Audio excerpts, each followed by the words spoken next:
Compassionate appointment చేయాల్సిన కూడా appointment ఇచ్చాం. ఇంకా భవిష్యత్తులో చేయాలనుకున్నటువంటి కంప్యూటర్ ఆపరేటర్స్ సంబంధించిన వాటి గురించి కూడా నిర్ణయాలు తీసుకుని ముందు పోతూనే ఉన్నాం.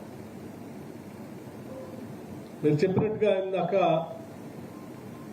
సబ్స్టేషన్ శాంక్షన్ చేస్తూ సబ్స్టేషన్స్తో పాటు అక్కడ మ్యాన్ పవర్ని కూడా శాంక్షన్ చేస్తే బాగుంటుంది అని ఒక సలహా చెప్పారు, which is a very genuine suggestion. Definitely we will consider it very positively about it. తప్పనిసరిగా దాని మీద దృష్టి సారించి అది శాంక్షన్ చేసేటప్పుడు వాటికి కావాల్సినటువంటి వ్యవస్థని ఏర్పాటు చేసుకుందాం అని చెప్పి మీ అందరికీ నేను మనం చేస్తూ ఉన్నాను. అట్లాగే దీన్ని ఆరోగ్యకరంగా హెల్తీగా ఉంచడం కూడా మనందరి బాధ్యత. రాష్ట్ర ప్రభుత్వం నుంచి సరే సామాజిక బాధ్యతలో భాగంగా ఉచిత విద్యుత్ వ్యవసాయ ప్రోత్సహించడానికి రైతులకు ఇస్తున్నామని చెప్తా ఉన్నాం. ఉచిత విద్యుత్ ఇస్తా ఉన్నారంటే ఫ్రీగా ఇచ్చేస్తున్నారేమో అనేటువంటి భావం చాలా మందిలో ఉంది. ఫ్రీగా ఇన్ ద సెన్స్ రైతులు కట్టేటువంటి డబ్బుని ఆర్థిక శాఖ డిస్కౌంట్ కడతా ఉన్నాం. రైట్ కడతా ఉన్నాం కదా. సబ్సిడీ రూపేణ విద్యుత్ శాఖ డబ్బు కడతా ఉన్నామా. రాష్ట్ర ప్రభుత్వం సబ్సిడీ 12,484 కోట్ల రూపాయలు ఈ సంవత్సరం విద్యుత్ శాఖకి రైతుల తరఫున డబ్బులు కట్టారు. వీటిని బకాయి పెట్టట్లేదు. ప్రతి నెల ఏ నెలది ఆ నెల, ఎందుకంటే మీ మీద భారం వేయకూడదు అనేటువంటి ఆలోచనతోనే మేము వచ్చిన దగ్గర నుంచి ఏ నెలది ఆ నెల డబ్బులు మీకు పే చేసుకుంటూ వస్తా ఉన్నాం. ఇది హెల్దీగా ఉండాలి.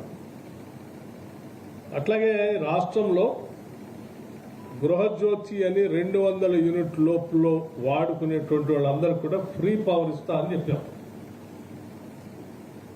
అందరూ చాలా మంది ఫ్రీ పవర్ అంటే డబ్బులు కట్టించుకోరేమో. కన్జ్యూమర్స్ బదులు ఎవరైతే 200 యూనిట్లు వాడుకునేటువంటి వాళ్ళు ఉన్నారో వాళ్ళ తరఫున రాష్ట్ర ప్రభుత్వం ఆర్థిక శాఖ విద్యుత్ శాఖ ప్రతి నెల డబ్బులు చెల్లిస్తా ఉన్నాం. ఒక్క నెల కూడా వదిలిపెట్టలేదు. ప్రతి నెల లెక్క కట్టిస్తా ఉన్నాం. దానికి సంబంధించి ఇప్పటికే 1,538 కోట్ల రూపాయలు చెల్లించాం విద్యుత్ శాఖ. మీరు కొన్ని లక్షల మంది కన్జ్యూమర్స్ దగ్గర నుంచి బిల్లు వసూలు చేసేదాన్ని సింప్లిఫై చేసి సింగిల్ అకౌంట్ నుంచి వాళ్ళ ఆ లక్షల మంది దగ్గర డబ్బు మేము ఒకళ్ళు కట్టేశాం. So we are strengthening the department also.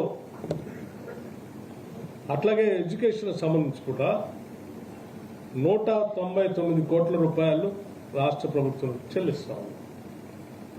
మొత్తం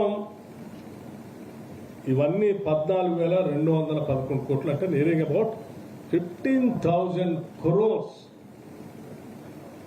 రాష్ట్ర ప్రభుత్వం ప్రజల తరఫు నుంచి ఉచితంగా మేము వాళ్ళకి ఇస్తామని చెప్పి వాళ్ళ తరఫున ఆ బిల్లు సంబంధించిన డబ్బు విద్యుత్ శాఖకి మేము చెల్లించారు. సో మీరు అర్థం చేసుకోవాల్సింది ఏంటంటే ఈ రాష్ట్ర ప్రభుత్వం ప్రజలకి సామాజిక బాధ్యతలో భాగంగా ఇచ్చినటువంటి హామీలు నెరవేర్చడానికి వారి భారాన్ని, ప్రజలు కట్టాల్సిన భారాన్ని ప్రభుత్వం తీసుకొని మీ మీద కూడా మళ్ళీ ఇబ్బంది లేకుండా ఉండటం కోసం వాళ్ళందరి తరఫున మీకు ప్రతి నెల